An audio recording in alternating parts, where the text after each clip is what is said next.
good to be back in Wisconsin. Good to be back in the Midwest. Especially when it's 67 degrees in October. My nephews are here, and I was talking about the fact that when we used to go trick-or-treating in Chicago, you had no idea what their costumes were because they had those big down jackets on. But this is some good trick-or-treating weather right here. And it is great to be back at North Division High. This is actually the third time that I've spoken here. The last time was back in 2018. And for some reason, I'm the only one who looks older. Which is a little disturbing. Yes, it's good to see you.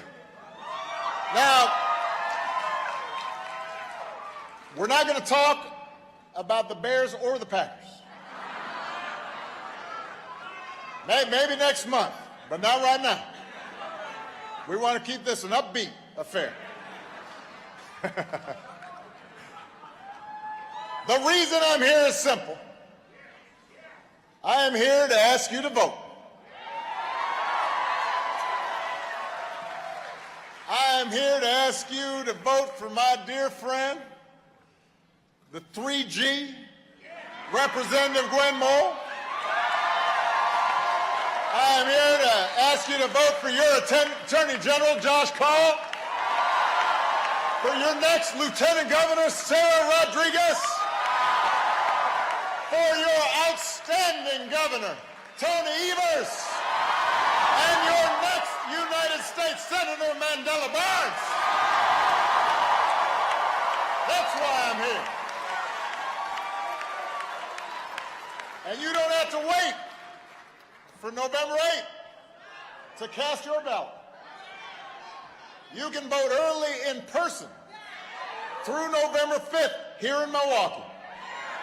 Or you can vote at your polling place on November 8th. And if you're not sure about how and where and all that, you go to iwillvote.com, find out what you're supposed to do, and then make a plan. Make a plan, because you don't want to sleep through the election. And while you're doing that, help your friends and family make a plan. Take them with you if you vote early. If you vote in person, take them with you on Election Day. Because this election requires every single one of us to do our part. It's that important. Now, I think it's fair to say that this country, and I'm sure it's no different in Wisconsin and Milwaukee, this country's gone through some tough times these past few years. We have been through some stuff. We're just now coming out of a historic pandemic that wreaked havoc on families and schools and businesses and communities. Everybody was impacted. Michelle's good, but she was impacted. No, she was. Yeah, Michelle talked about this publicly. You know, even for folks who obviously, you know, we were in so many ways advantaged in terms of, like, you know, we didn't have to worry about paying rent and, you know, food and stuff, but emotionally it was hard for everybody. But some folks were more impacted than others. People lost loved ones, nurses, teachers, essential workers, meaning folks who actually do work. They were really affected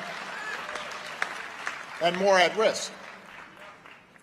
And the pandemic also highlighted, and in some cases made worse, problems that we've been struggling with for years. An economy that too often works for those at the very top, but not for everybody else.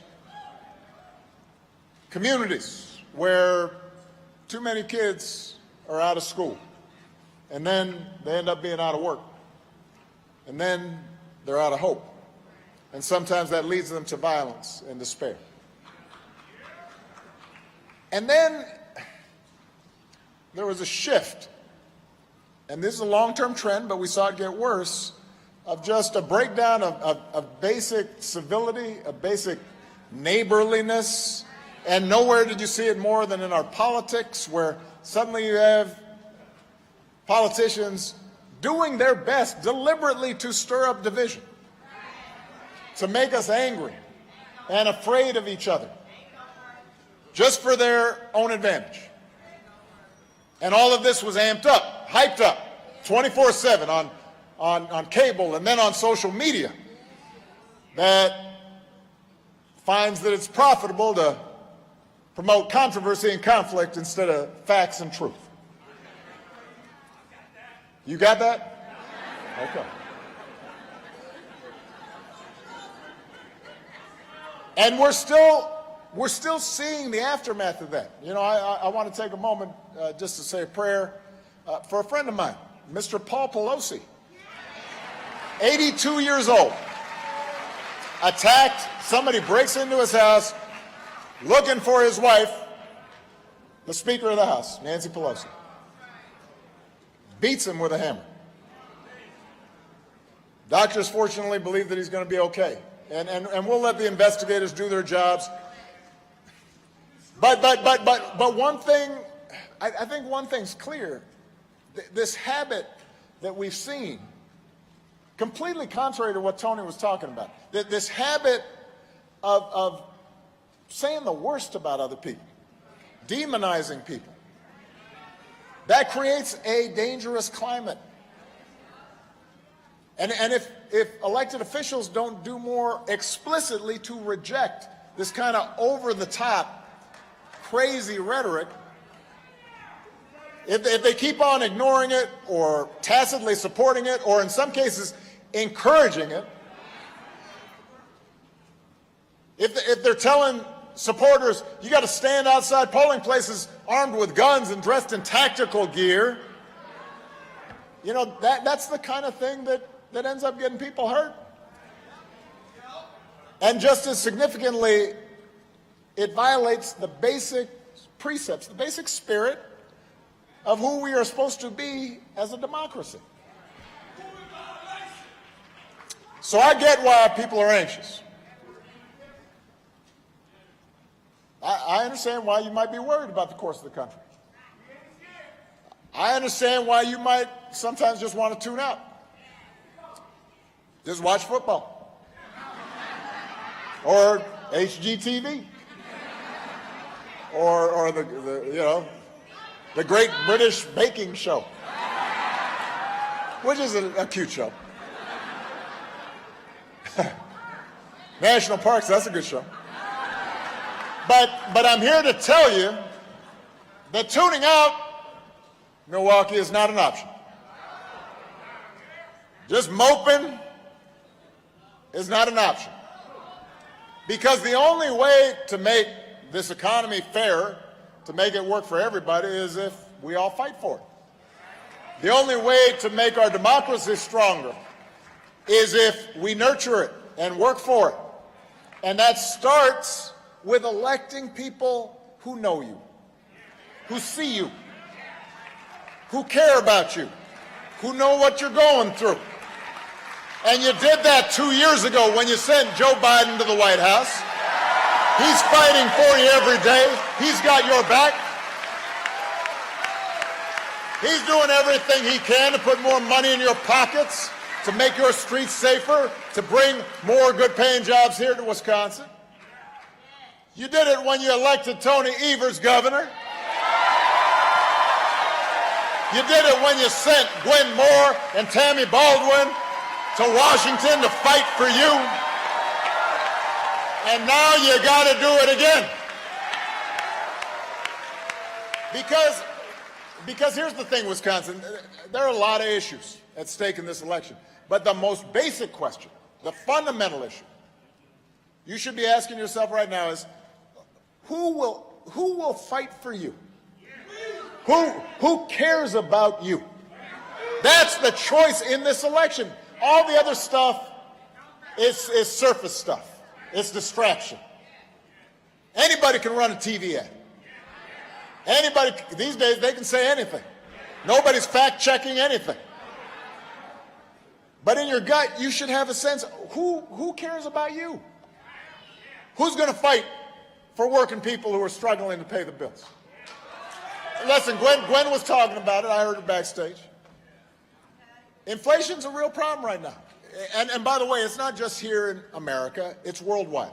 It's one of the legacies of the pandemic. It threw off supply and demand.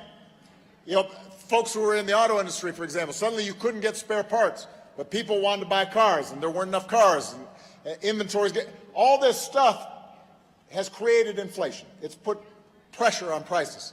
And then, on top of that, you've got a war in Ukraine, and that sends gas prices through the roof.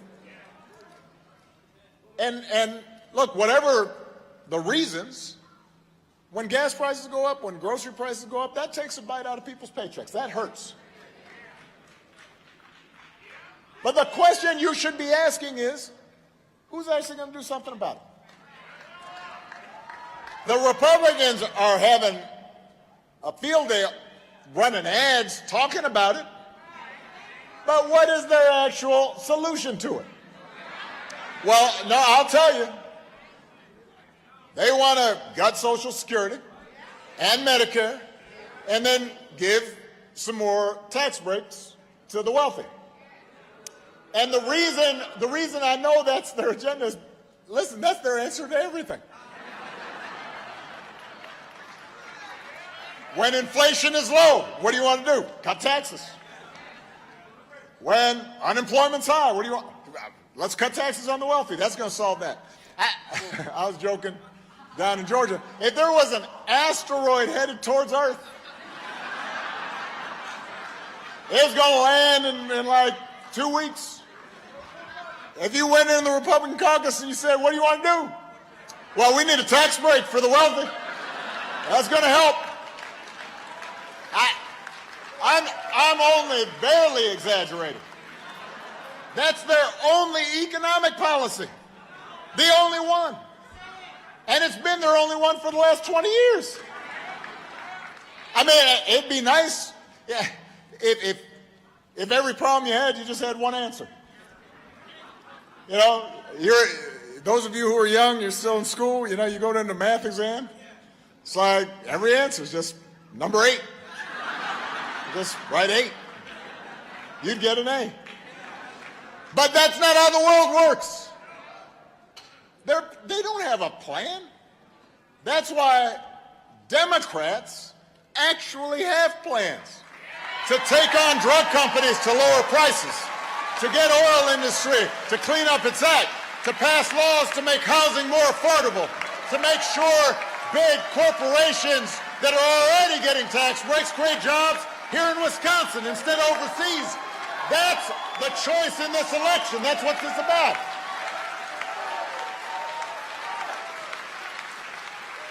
I know you guys must be sick of these television ads.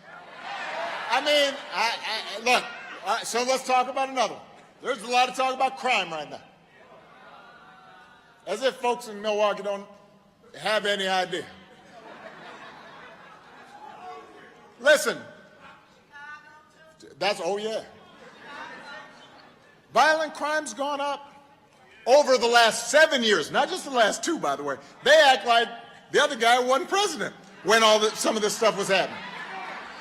It's gone up in conservative and rural areas, not just in the city. So, who will fight to keep you and your family safe?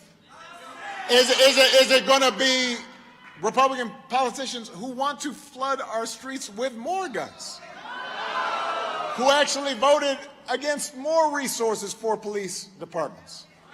Or is it leaders like Tammy Baldwin and Gwen Moore, who worked with President Biden to pass the first major gun safety legislation in nearly 30 years?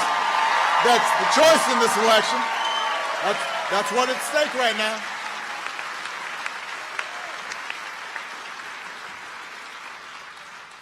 Who will fight for your freedoms? Is it Republican politicians and judges who think They should get to decide when you start a family, or how many children you should have, or who you marry, or who you love? Or is it Democratic leaders who believe that the freedom to make these most intimate personal decisions belong to every American, not politicians, mostly men sitting somewhere in Washington? That's the choice in this election. That's what you have to decide. And you've got to decide who's going to fight to make our political process, our democracy, work for you. Look, you can watch the news, read what they say.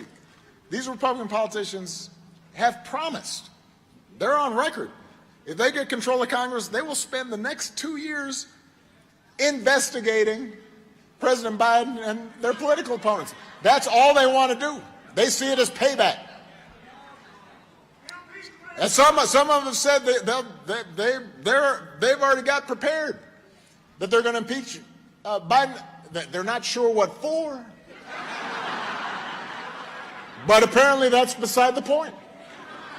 And you're laughing, except they've actually said that. They have literally said, we're not sure what the theory is, but we're going to come up with one. Now, how is that going to help you pay your bills? How is that going to help your kids find a good job and career? How's that going to help Wisconsin compete? Or do you stand a better chance with President Biden and Democratic leaders who've worked together, sometimes with Republicans where possible, to pass an infrastructure bill that creates new jobs, who've made health care and prescription drugs more affordable, who've made the single largest ever investment in fighting climate change? That's the choice in this election. You've got a choice between folks who will say anything and do anything to get power, and leaders who share our values, who are decent, good people, who are inspired by Mr. Rogers.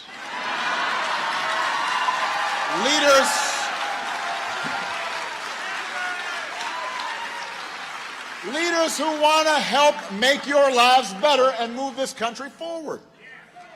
And look, let me be clear, because I've been out here campaigning for the last few days. This hasn't always been a partisan thing.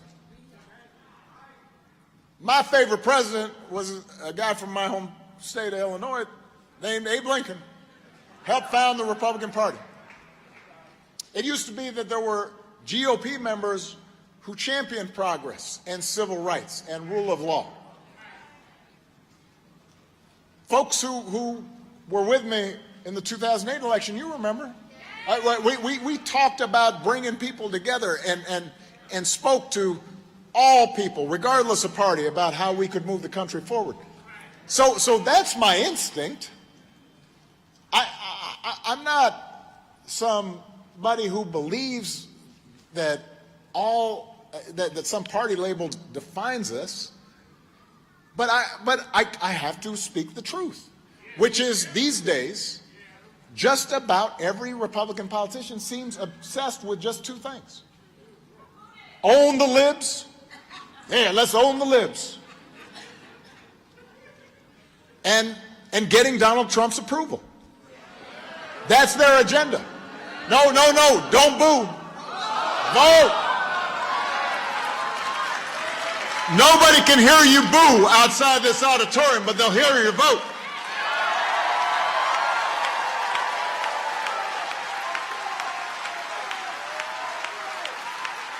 But this current crop of Republican politicians, they're not interested in solving problems. They're interested in making you angry and then finding somebody to blame. And they're hoping that that'll distract you from the fact that they don't have any answers of their own. That's their obsession. That's their formula. That's their answer to everything. Now, I can tell you what Tony Evers is obsessed with. He's obsessed with growing Wisconsin's economy, making sure every child gets a good education in this state. You heard him mention that his opponent wants to make it easier for people to sue public school districts. His opponent called proposals to increase education funding the definition of insanity. Really? I mean, have you been on the internet? People are out there saying that we're ruled by giant lizards and that Elvis is alive. You can't think of anything crazier than investing more in our schools and our children?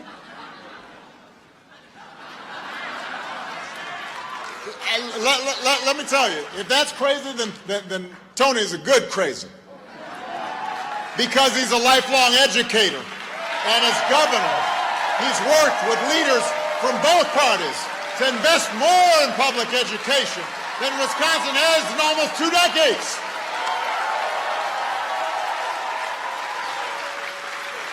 He vetoed Republican bills that tried to make it harder to vote. He vetoed bills that would make it easier to carry concealed weapons. I can tell you where Mandela Barnes' priorities lie.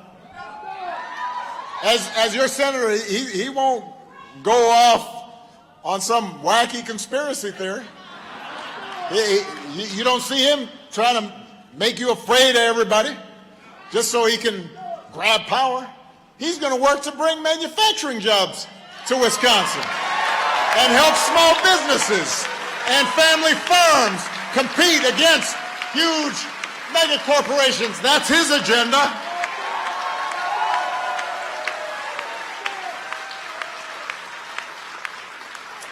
I want to say something here. I know that there's some folks, probably maybe not in this auditorium, but elsewhere in Wisconsin, who think, and I know these ads are running this way, that just because Mandela's named Mandela, just because he's a Democrat with a funny name, he must not be like you. He must not share your values. I mean, we've seen this. It sounds pretty familiar, doesn't it? So Mandela, get ready to dig up that birth certificate. Get ready.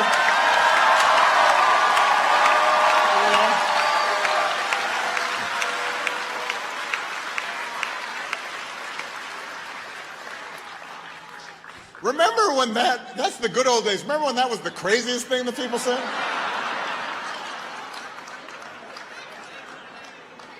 Think about that. Like that wasn't that long ago. Everybody's all like, wow, that's some crazy stuff. Now it doesn't even make the top 10 list of crazy.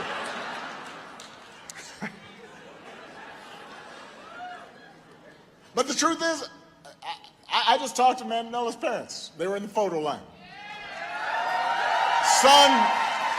This here's son of a third shift auto worker and a public school teacher. Grew up in Milwaukee, one of Milwaukee's poorest neighborhoods. Worked as an organizer, served as a state legislator, now a lieutenant governor. He's fought every step of the way to make sure Wisconsinites have opportunity to get ahead just like he did. He believes in the American dream. If that's not a true-blooded Wisconsin American, I don't know what is. Come on.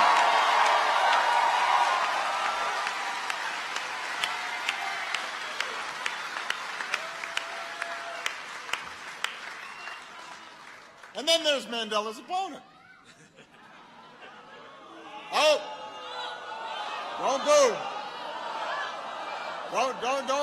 don't waste your vocal cords booing. Vote. That's right. All right, you got the idea. So, Ron Johnson, as your senator, now remember, the question is, who's going to fight for you? Remember that, right? That's who's on your side, who cares about you, who's thinking about you. Ron Johnson, as a senator, helped give millions of dollars in tax deductions to some of the biggest donors who funded his campaign. And after he voted for a tax plan that allows people to write off the cost of private planes, I've been trying to get this thing closed since I was president. If you can afford a private plane, then you don't need a tax break. But no, he fought for this. And then his adult children bought not one, not two, but 3 private planes, because apparently carpooling was not an option. Now, I mean, you need 3? Meanwhile, Senator Johnson voted to raise the retirement age to 70, supported a plan that would put Social Security and Medicare on the chopping block every single year. Each year you'd have to vote to renew this thing. I mean, think about it, because Washington works so well. You want your Social Security and Medicare reliant on Congress every year. He's called Social Security a Ponzi scheme. Said that it's candy that the left is giving away.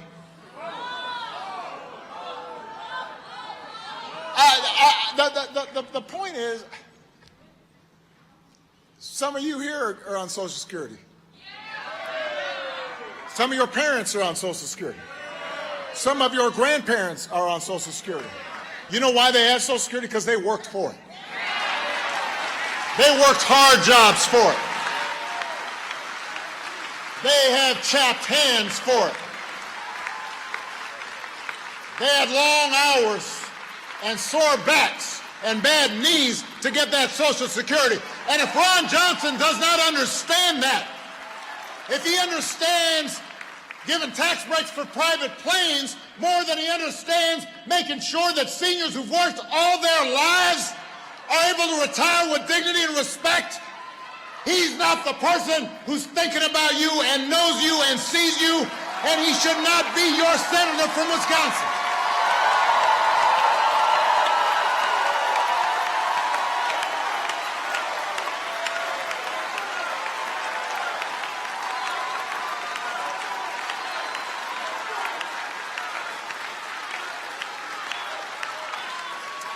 I mean, the message he's sending is pretty clear. If you're related to him, if you donate to his campaign, you get a deal.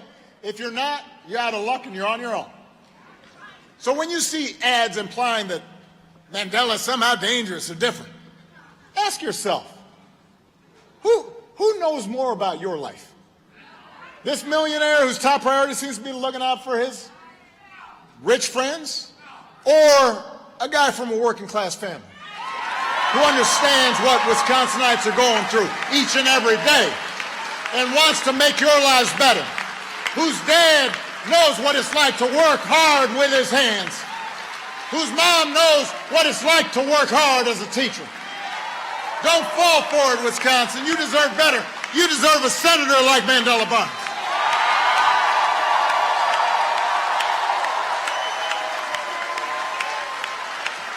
See through the surface of things. Just go a little deeper. I love you too.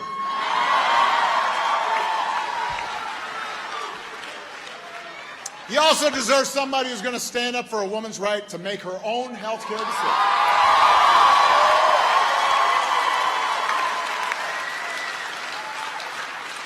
Now, abortion has been controversial since I've been around.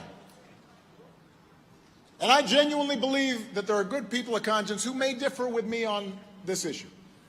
But we should all agree that women everywhere should be able to control what happens with their own bodies. And it shouldn't be controversial to say that the most personal of healthcare decisions, the most profound of personal choices should be made by a woman and her doctor, and not by a bunch of mostly male politicians sitting in a state capitol or sitting in Washington and don't know nothing about.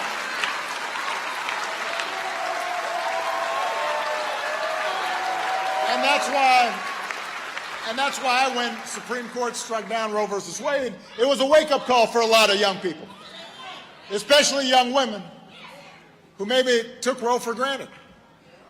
It was a reminder that a politicized court can reinterpret well-settled constitutional rights. We can go backwards, not just forward. If Republicans take back the House and Senate, we could be one presidential election away from a nationwide ban on access to abortion. And that might just be the beginning. You know, I taught constitutional law for a decade. If a court does not believe in a zone of privacy that allows each of us to make certain decisions without the government interfering, like it's not their business, then other freedoms that we take for granted are at risk. And Justice Clarence Thomas already said as much. He wrote it in the Dobbs opinion. If there's no right to privacy, then same-sex marriage could be at risk. The same idea of a right to privacy was the basis for saying that states couldn't ban interracial marriage. There's no actual right to marriage written down in the Constitution. Just like there's no right to contraception in the Constitution. So almost every Republican in the House of Representatives has already voted against guaranteeing a right to use contraception. Now you think about that. If they take back power, there's no guarantee that that won't be next. Now, here in Wisconsin, Governor Evers' opponent wants to ban abortion with no exceptions. According to him, and I'm quoting here, it's not unreasonable for the government to force rape victims to give birth. Now, vote.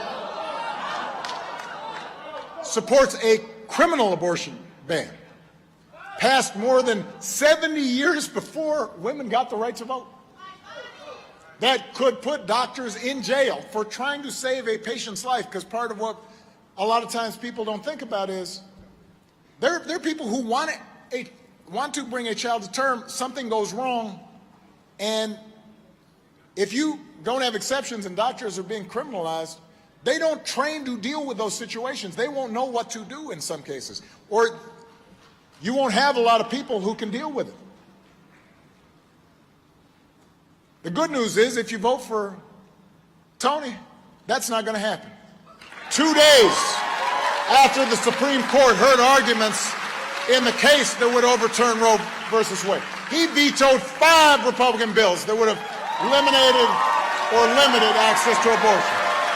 As long as Tony Evers is governor, he'll keep doing whatever it takes to make sure that women have power to make their own health care decisions. And that's how it should be.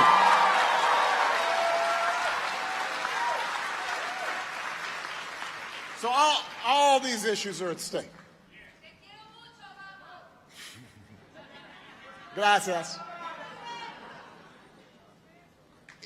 All these issues are at stake. If that's not worth 15 minutes of your time, I don't know what is. But if you do need another reason to vote, consider the fact that democracy is also on the ballot.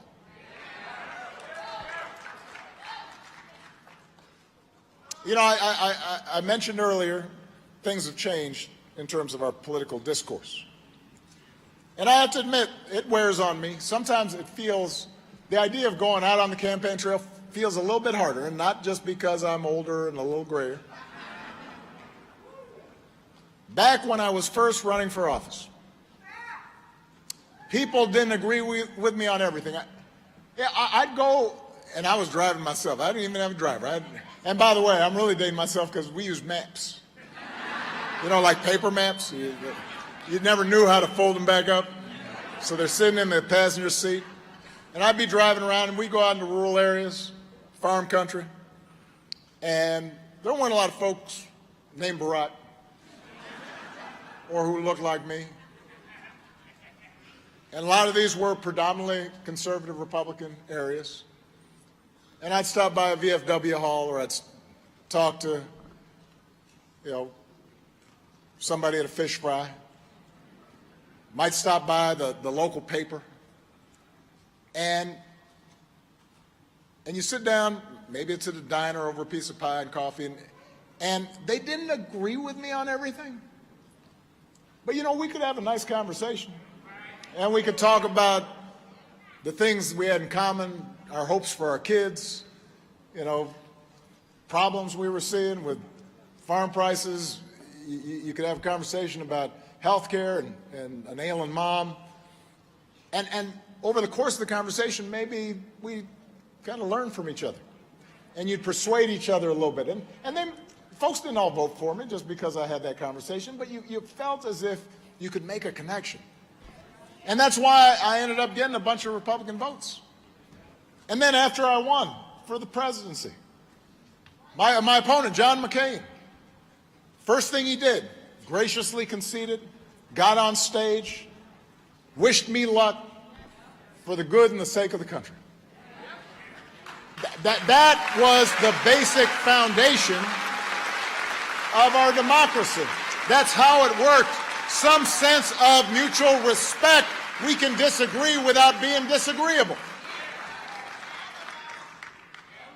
And that's at risk right now. And listen, you may not hear this a lot of times at a Democratic rally. Democrats aren't perfect.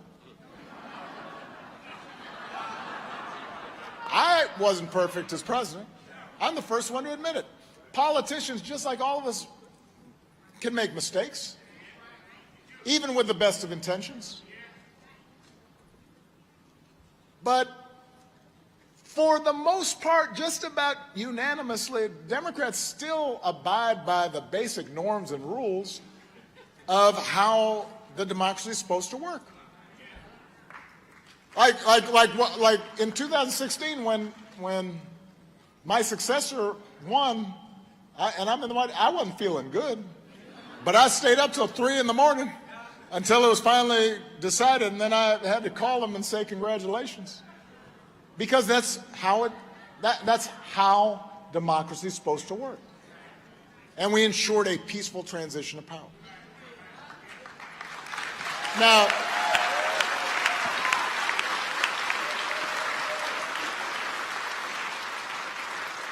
today,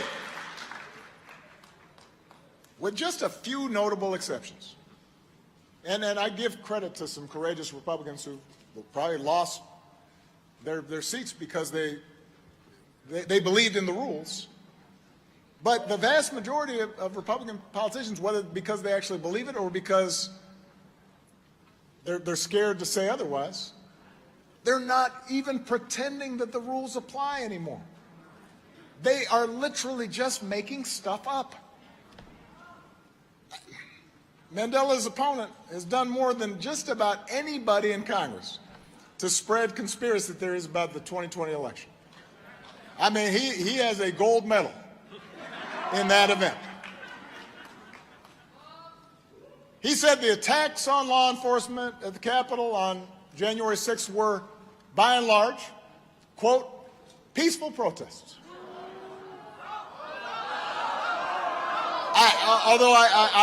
He did say that the rioters, quote, taught us all how you can use flagpoles as weapons. Now, if that's the lesson you take away from a violent insurrection storming the Capitol, I don't know what to tell you, but I do know you probably shouldn't be serving as Wisconsin's representative to the U.S. Senate. Because that's not how our democracy is supposed to work. I mean, if that doesn't elicit uniform outrage, what will? What does it take? Tony's opponent said if he's elected governor, he'll dissolve the Bipartisan Elections Commission. He basically just wants, I guess, to be able to decide on his own how elections turned out or not. He even said he's open to signing a bill to overturn the results of the last election. And to say the obvious, if somebody's openly obsessed with changing the last election, he probably should not be in charge of overseeing this one coming up. You've got Republicans in the Wisconsin state legislature trying to give themselves power to do whatever they want. Here in Wisconsin, already the map is so gerrymandered. They only have to win 44% of the vote to get a majority of the assembly. Now think about that. Think about any other thing you do in life where 44% are on one side, 56% on the other, and 44 wins. It don't make sense. That is correct. And if they pick up a few more seats in both chambers, they'll be able to force through extreme, unpopular laws on everything from guns to education to abortion, and there won't be anything Democrats can do about it. Now, right now, the only person standing in their way is Tony Evers. And let me say this. I know Tony's low-key, he's self-deprecating. You know, he's got a little more of a Clark Kent vibe than a Superman vibe. But don't let the glasses and the necktie fool you, because Tony is tough. He's single-handedly keeping Republicans from driving the car off the road. He might be democracy's best hope in Wisconsin. That's one more reason he deserves your vote.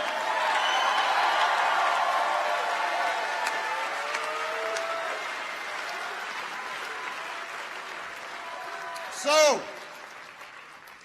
I get that democracy right now, today, democracy might not seem like a top priority. Especially because people have other things to worry about. They're worried about gas bills. They're worried about food bills. Worried about their paychecks. Worried about their kids. I get that. I understand why when you don't see enough progress on some issues that matter to you or your family, you might just say, I don't have time to think about something so abstract like democracy. But you know what? We've seen throughout history what happens when we lose democracy. We can see it right now around the world in other countries where the government tells you what books you can read and what books you can't read, that question your loyalty if you don't worship the way they want you to worship. Countries that put dissidents and reporters in jail. Countries where it really doesn't matter who you vote for because the game really is fixed and people will do anything to keep the power they've got, and where corruption is rampant because there's absolutely no accountability. I've seen it. I deal with, when I was president, I dealt with countries like that all the time. And once that goes away, once self-government goes away, it's hard to get it back. It's dangerous, and people get hurt, and it can have real-life consequences. And that's why generations of Americans, my grandfather in World War II, folks in every generation, have fought and died for the idea of self-government. That's why folks marched down in Selma, and some folks died to make sure that the rules were fair. That's why women suffragists marched and fought so that they could be included in self-government, so that we could set up rules that were fair to give everybody a voice. Rules that we teach our kids when they're little about being honest and about being fair. Rules about how we should make decisions if we're in a group. Everybody gets a say, everybody takes a turn, everybody raises their hand. If you don't get your way, you don't throw a tantrum in the sandbox. You don't pick up your ball and go home. We teach our kids this stuff. We tell our kids, no, you get over it. you try to do better next time. I mean, I lost my first election for Congress. I got whooped. I didn't say, you know, wow, the election was rigged. I didn't say, let's go storm the Capitol. And that's what I mean when I say democracy is at stake in this election. And that's why it's not enough to elect Democrats like Mandela Barnes and Tony Evers. You've got to elect good people up and down the ballot. Because if things get close, they could make all the difference. And guess what? The good news, because I know some of this has been a little dark, but here's the good news. You get to make a difference. Your vote will make a difference. That's why Republicans are working so hard to stop you. And that's why you can't let them. You know, we joke in my house that between me and Michelle can be the glass half-empty person sometimes. And I'm more the glass half-full guy. You know, I'm the hope and change guy. So I'm usually a little more optimistic at the dinner table. And sometimes when she gets down about the state of the country or the world, she's been reading a little bit too much news, I tell her, honey, everything's going to be okay. And I believe it will. But I also know things won't be okay on their own. We have to fight for it. We have to work for it. Not just on election day, but every day in between. That's why this election matters, Wisconsin. And I know these are tough times, but we've been through tough times before. The important thing is to resist the temptation just to throw our hands up and turn inward and see politics as a zero-sum game where rules are made to be broken, and the only way for people like us to win is for people like them to lose. To sink into cynicism. You know, even in our darkest moments, and I remind Michelle and I tell my children, this country's seen darker moments before. Underneath it all, I believe we've had more in common than our politics and our politicians suggest. Even when times are tough, I believe what unites us can be stronger than what divides us. There have always been certain values that bind us together as citizens, no matter who we are or where we come from or what we look like or who we love. We think about our kids and we think about working hard and we think about being honest and being fair. Homespun values. And it doesn't matter whether you're on a farm somewhere or you're in the inner city. People have a sense of that. It doesn't matter what your last name is. That's the promise of America. That's who we at least want to be. And in this election, you have a chance to do that, to make America live up to what we hope it can be. You have a chance to vote for leaders like Gwen Moore.